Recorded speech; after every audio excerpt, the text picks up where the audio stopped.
The millionaire's daughter, who lived with a disability, sank beneath the pool water, and in that terrifying moment, only the cleaning lady's black son jumped in to save her. But what happened after his heroic rescue would change everything forever.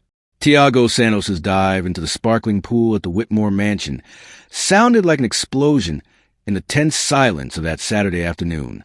Around 40 elite guests stood frozen, their faces pale with shock, as the 17-year-old cut through the water with desperate speed, racing toward Isabella's lifeless body. She was slowly sinking inside her special water chair, unable to fight against the weight pulling her down. "Someone has to help," one of the women screamed, her voice sharp with panic. But her designer heels remained firmly on the polished Italian marble beside the pool. No one else dared to move. Tiago didn't stop to think. He was the son of Donna Carmen, the cleaning lady who had worked in that mansion for 12 long years. He knew every corner of the property, and he knew Isabella, 15 years old, born with cerebral palsy, unable to save herself. Her adapted equipment had failed, her eyes wide with terror as she fought against the water. In seconds, it felt like eternity. Tiago reached her, released the straps of the sinking chair, and pulled her to the surface. Isabella's chest heaved with desperate gasps as air returned to her lungs. Tiago carried her to the pool's edge, where her hands finally reached out to drag her up. "Thank you," Isabella whispered between coughs, clutching Tiago's arm with genuine gratitude. That was the moment Richard Whitmore appeared, pushing through the crowd of well-dressed guests. His face was red with anger, not because his daughter had almost drowned, but because Tiago had stepped into the space he considered forbidden. "What the hell are you doing in the guest area?" Richard roared, his voice echoing off the marble walls. "Didn't your mother ever teach you to stay in your place?" Still dripping wet, Tiago stared back with quiet calm. At just 17, he already knew the truth. Men like Richard Whitmore saw boys like him as nothing but intruders in their perfect world, even when they saved lives. "Dad, he saved me," Isabella tried to protest. "Silence, Isabella," Richard snapped. "You should never have been using that defective chair." Then, turning back Tiago, his voice dripped with venom. "And you, boy, you'll regret ever stepping foot where you weren't invited." But Tiago did not back down. In his eyes there was no fear, only the stillness of someone who had already survived far worse storms, and learned exactly how to endure them. If this story of prejudice and injustice speaks to you, keep listening, because what happened next would prove that underestimating someone's strength can be the greatest mistake of all. "Mom, do you remember the story you always told me about Grandpa?" Tiago asked one night, his voice calm but steady. "How he built our first house, brick by brick, even when everyone said a black man would never own property in that neighborhood." Carmen nodded, unsure of where her son was going with this. "He didn't build that house just to prove he was right," Tiago continued. "He built it to prove they were wrong." With that, he pulled out his old laptop, an outdated machine he had repaired with his own hands, and began to type. Lines of code and research filled the screen. "Richard Whitmore thinks he knows me," Tiago muttered to himself. "He thinks I'm just another poor kid from the projects." But on his screen, something bigger was taking shape, a web page, a plan, a strategy. Tiago had taught himself programming at 13, after salvaging a broken computer from a junkyard. Now his fingers moved across the keyboard with the speed and precision of a pianist performing a masterpiece. "What are you doing?" Carmen asked, her worry showing in her voice. "Research," Tiago replied simply. But the firmness in his tone made Carmen realize this was not just a teenage reaction.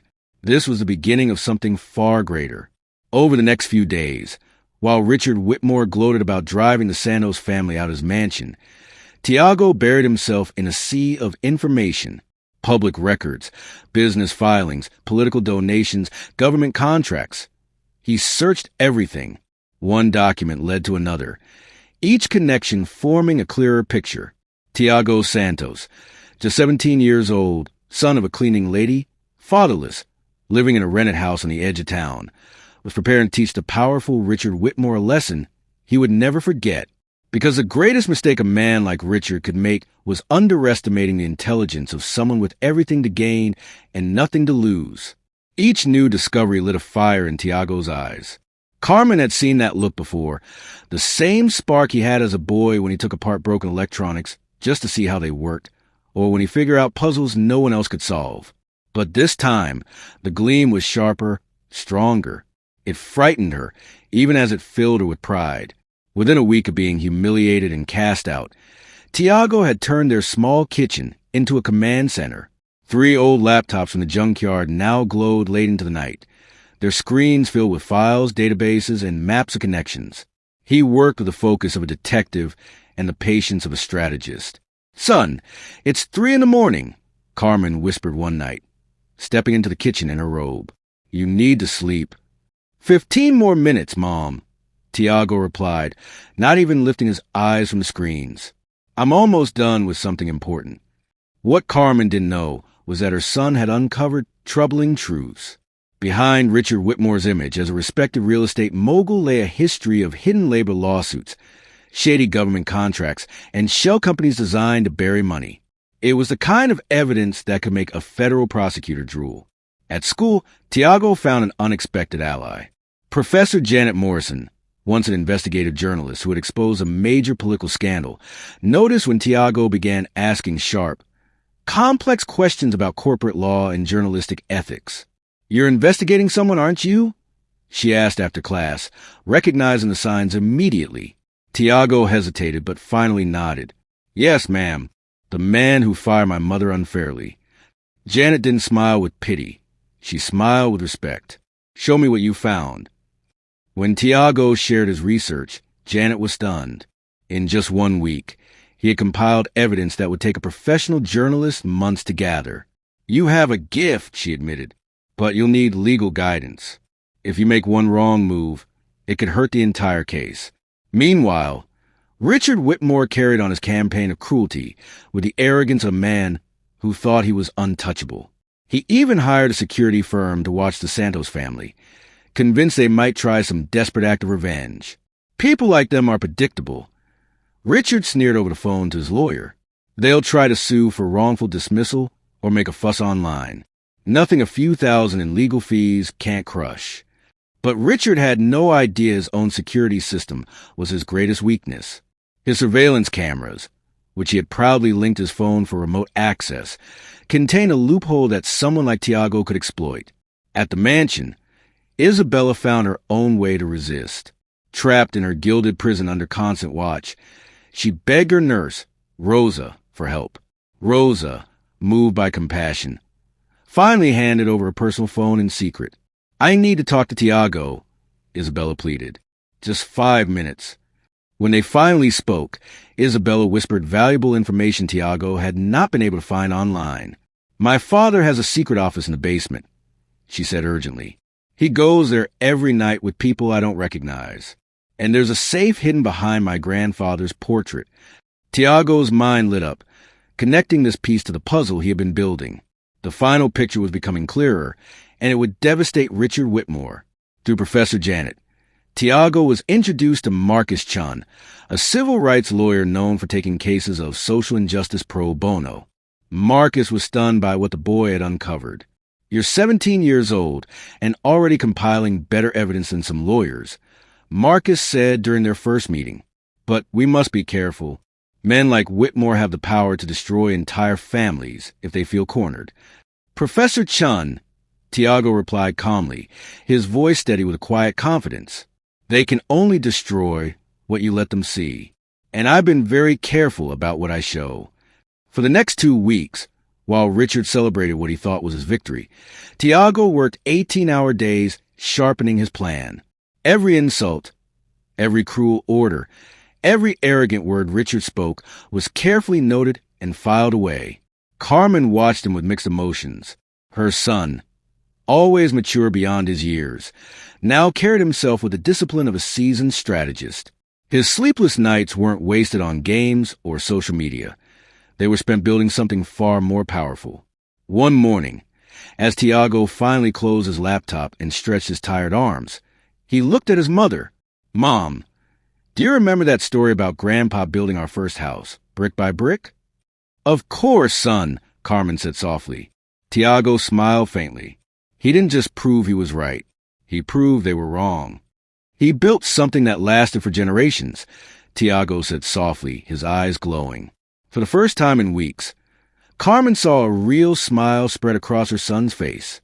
Richard Whitmore thinks he knows me, Tiago continued. He believes I'm just another angry teenager who will cool down once the rage fades.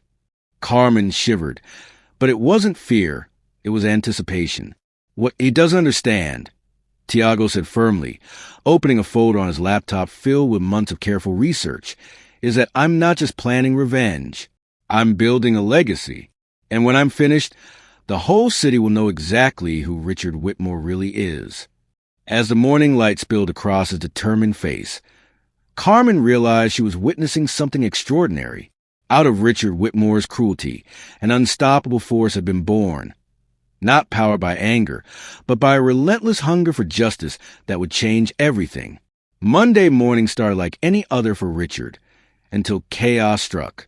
Before 8 a.m., his phone showed 53 missed calls. His secretary was in tears. Reporters swarmed outside the Whitmore Holdings headquarters, and his wife had locked the mansion doors, refusing to answer anyone. What the hell is happening?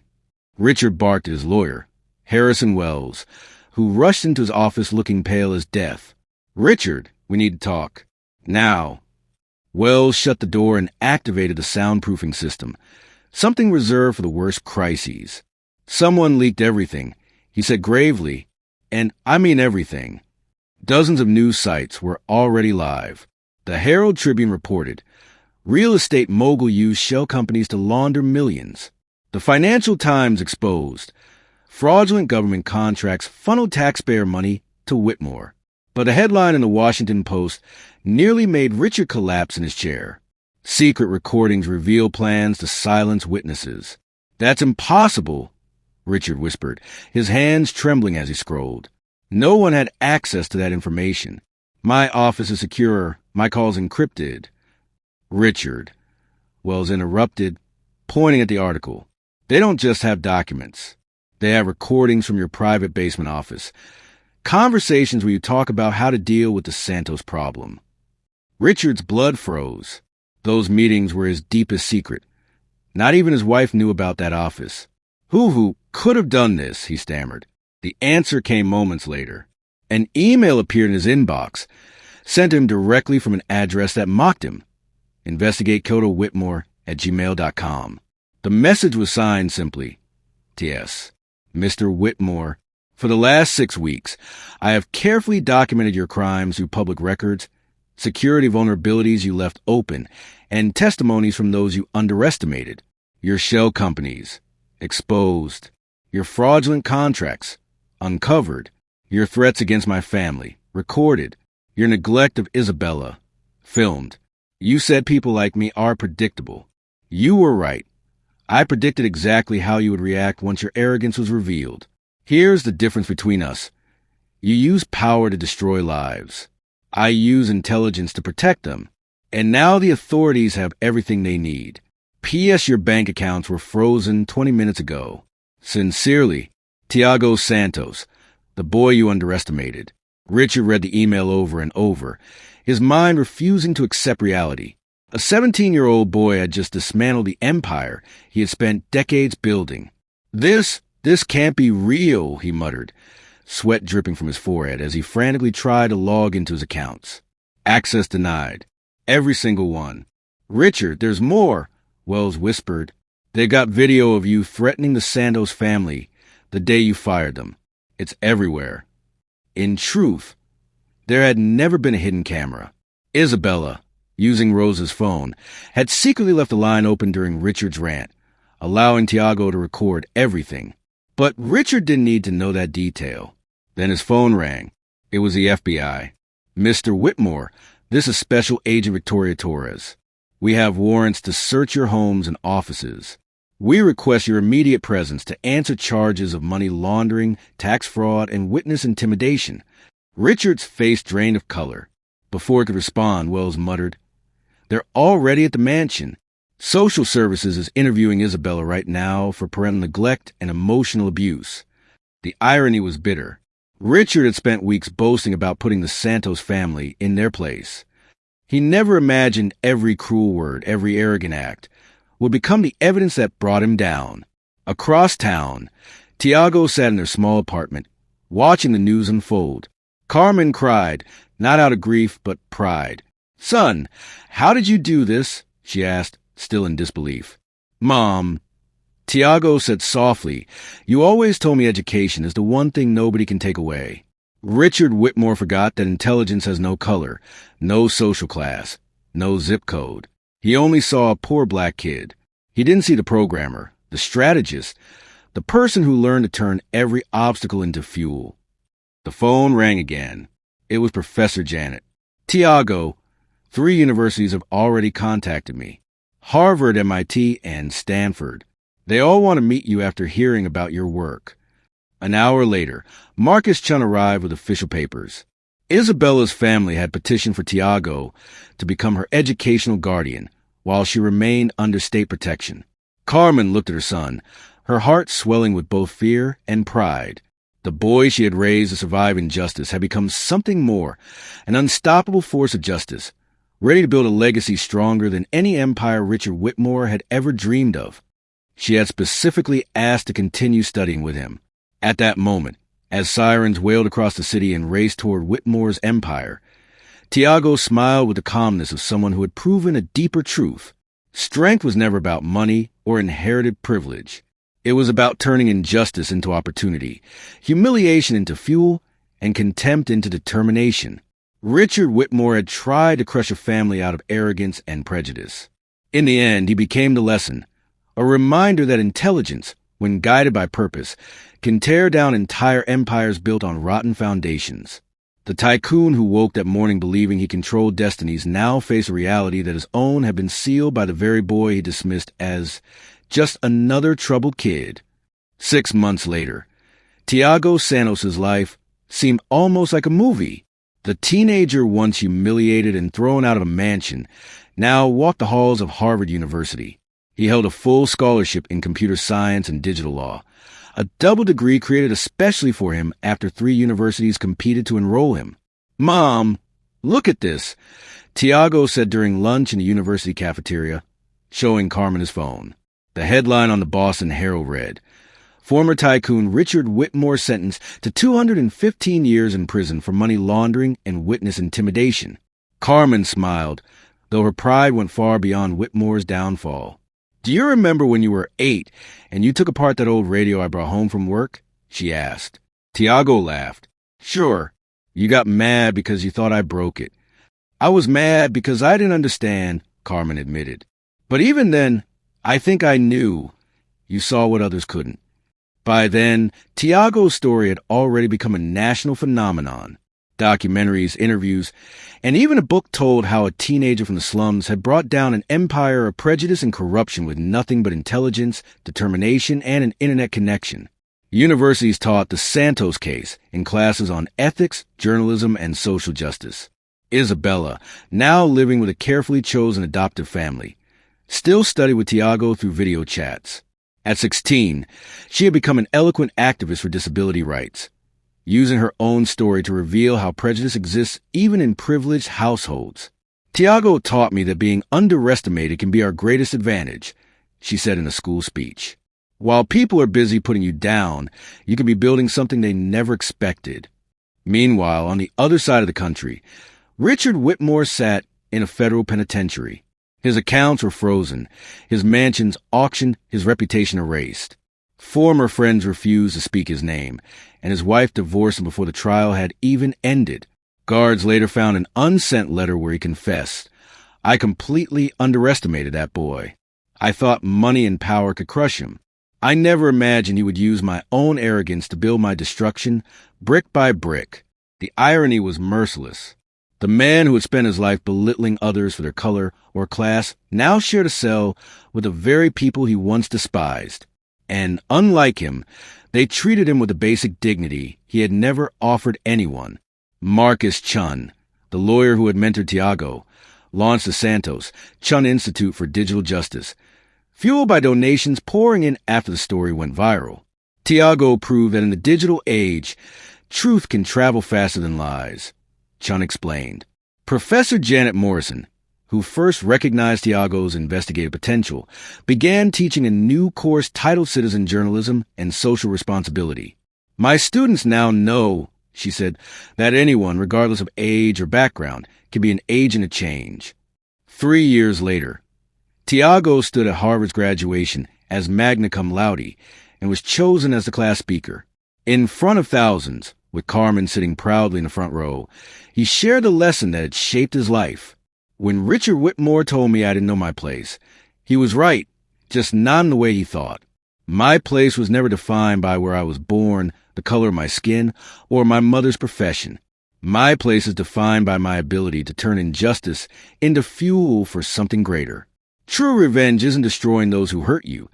It's building something so extraordinary that they regret wasting the chance to have you on their side. The audience rose in a standing ovation that lasted 5 minutes. Many were young people from humble beginnings who had been inspired by his journey to chase their own impossible dreams. By then, Carmen had built her own cleaning company, offering fair wages and benefits to women in her community. My son taught me that we don't have to accept the labels others give us, she said. We are the ones who decide who we are. What began with a single heroic dive into a swimming pool had grown into waves of change. Schools introduced lessons on unconscious bias. Companies reviewed hiring practices. Thousands discovered that they too had the power to challenge unjust systems. Richard Whitmore had once tried to teach Tiago his place. Instead, Tiago taught the world that no place is too small for someone determined to transform injustice into opportunity. The final lesson was clear. Arrogance destroys those who cling to it, but intelligence joined with justice creates legacies that endure for generations. Tiago hadn't simply defeated Richard Whitmore. He had proven that real power never lies in bank accounts or property deeds.